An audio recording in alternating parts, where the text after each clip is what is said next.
10 things you need to include in your SEO strategy with Irina Serdyukovskaya.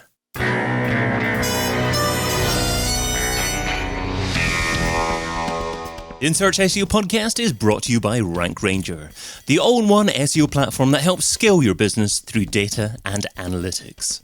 Hey, it's David. What are the key items that you need to include in your SEO strategy? That's what we're going to be discussing today with a lady who loves hiking, enjoys a good bike ride, and sleeps until 10 a.m.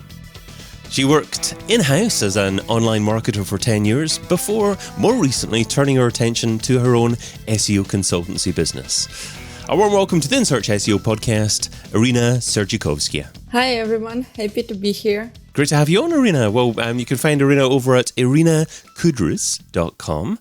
So, Irina, today we're talking about the 10 things to include in an SEO strategy, but before we get started with that, you'd also like to emphasize the importance of including SEO as part of an overall marketing strategy. Yeah, I think this is the first, the zero thing we need to think when we started working with a new business or you hire an SEO, because SEO is a part of marketing strategy. It's not something that you do for SEO and it doesn't make sense for other marketing channels. So I think it's super critical to think and to do everything for your marketing strategy and not only for SEO purpose, for Google purpose. Already I'm tempted to jump down a rabbit hole and say, okay, how do you actually work with other people in the marketing department? How do you make sure that SEO... But maybe before jumping down that rabbit hole, I should actually just focus on the core topic and say that the 10 things to include in an SEO strategy start off with number 1, website structure. Yeah, first, I think this is the most important part because you need to understand how to structure your pages based on search intent, based on the queries you would like to rank with.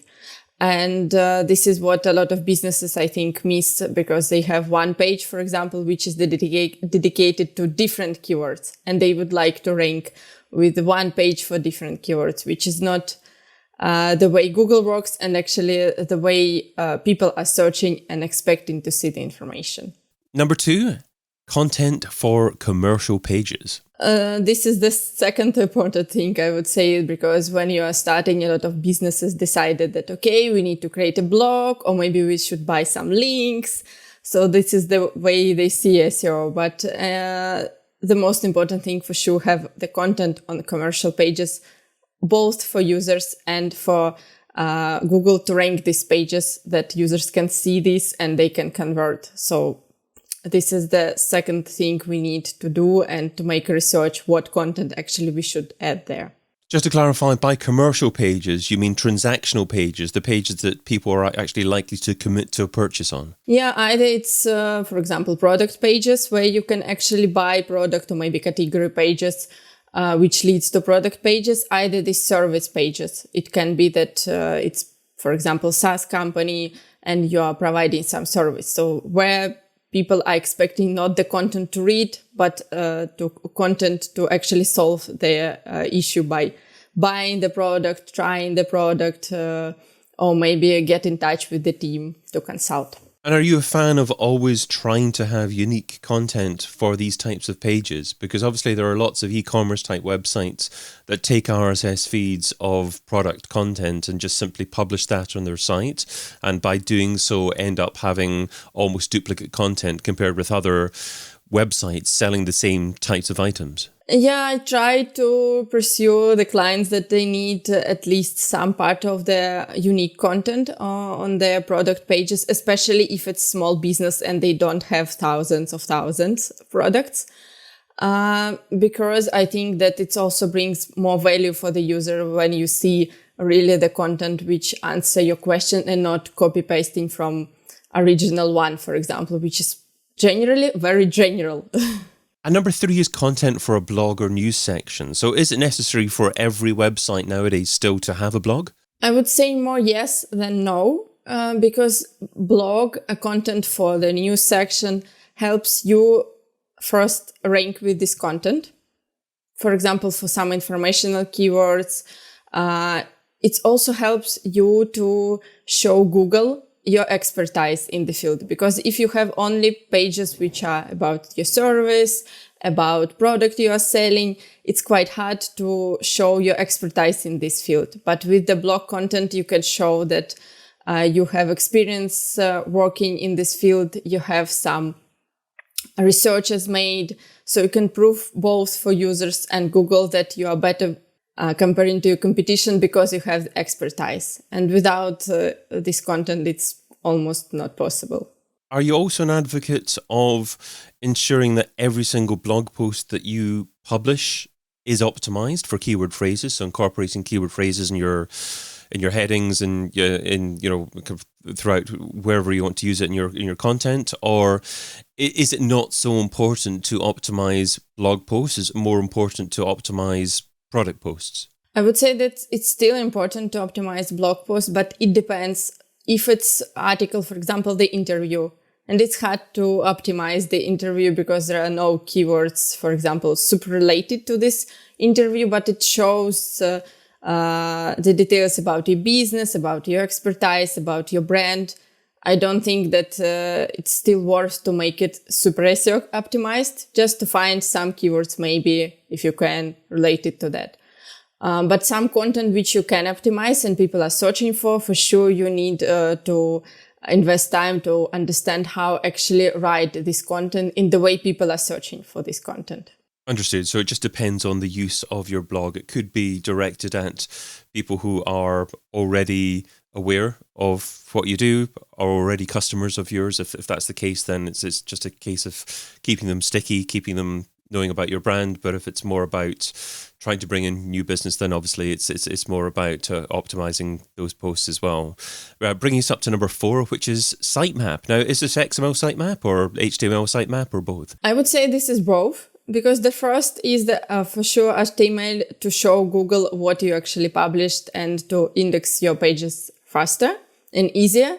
The second one, if you have already a lot of content, for example, on the website, I don't know, thousands of pages, because I work with one of the big website, you need a sitemap for people actually to understand what you have already written about, what sections of this theme you covered.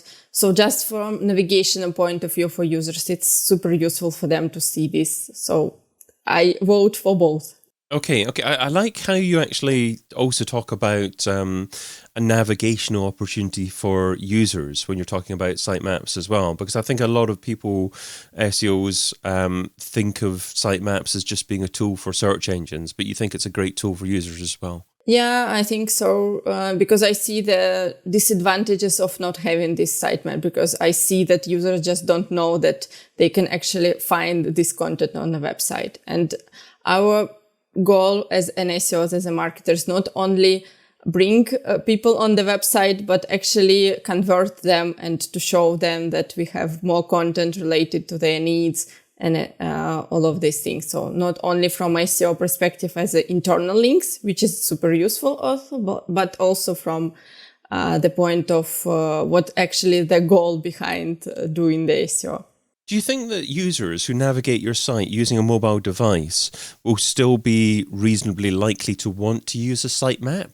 Or do you think having a search functionality is better for mobile users? Yeah, I think that search functionality should be much better for users on the mobile, because it can be a little bit harder for them to navigate, while you can make the search with the categories. For example, you decide that you have different categories, you can choose, and inside that maybe you have only 5 articles. Then it's also fine for mobile users. Taking us up to number 5, internal linking. Yeah, internal linking, I think this is the most valuable thing in terms of what we can do if we don't have budget for external links.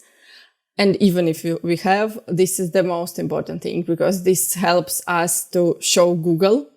We can use any anchor text we want, anything, because it's our website. And it's also super useful for users, because we can also navigate them through the website, through the content we have, through products we have, testimonials. So this is one of the best things to do. And I think the most time consuming, because if you have big website, you need to think how actually to make it not manually but still useful for users and Google bots. And how do you go about determining the most appropriate internal links to actually link to on your site? Do you, for instance, go for pages that are already ranking quite well to try and push them up further? Do you go for pages that are just hyper relevant to the content, or is there some other strategy that you follow? Mostly which are pages which are relevant for the content. I think this is the most important part, because we need not only ideally add a link, but people and users who is actually reading the content should click on these links. I believe that it's also very valuable. But if I see that we have some orphan pages, pages without any links, for sure, you're also searching for any opportunity to add links internally to these pages, even if you understand that mostly users would not click. And what software do you use to actually find orphan pages?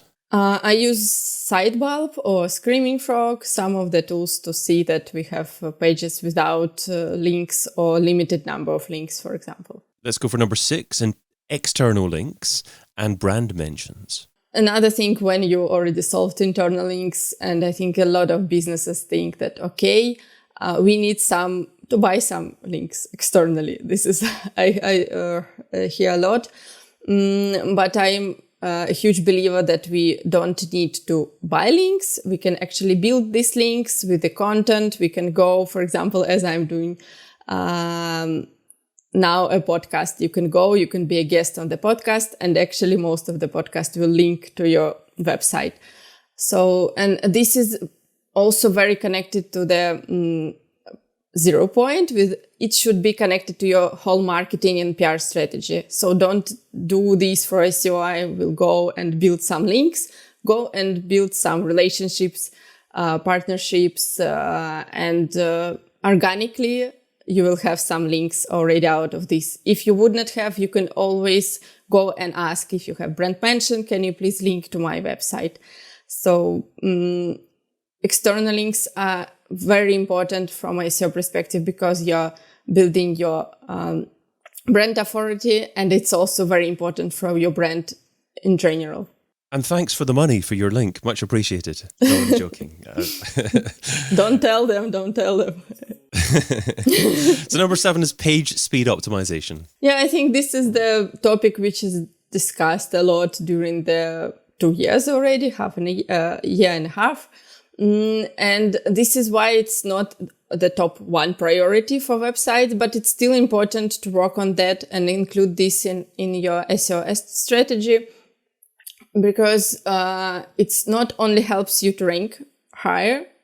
There are some researchers that it still help you to rank higher, but I more believe that it's better for users if you optimize some of the page speed issues you have, and it's more about user experience, conversion, and the whole experience with your website for users. And number 8, solve any security issues. Security issues is also the one topic which I highly recommend to look at while you don't have a lot of security issues, but links from HTTP to HTTPS, this is the most common issue you can easily solve and improve user experience and your rankings quite fast using, for example, Sitebulb to spot any links you have with HTTP and without HTTPS. Yeah, and also non-HTTPS assets as well, because that's quite common, isn't it? To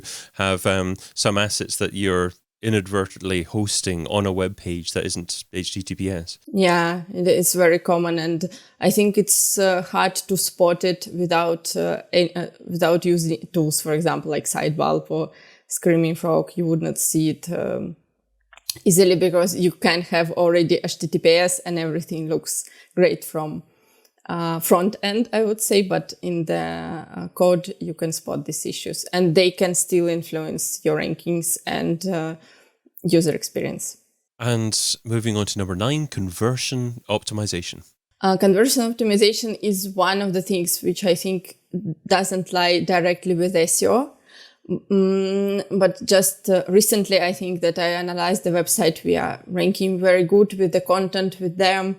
But we don't have any button to convert these leads. For example, that people will subscribe to the newsletter. They will, for example, subscribe to try your product for free, or they can send you a message for a free consultation. So I think this is very important when you have already a website ranking and bringing traffic, to think actually how we can convert more people and to have their details, to provide them some value behind the content we already have given them, which is ranking.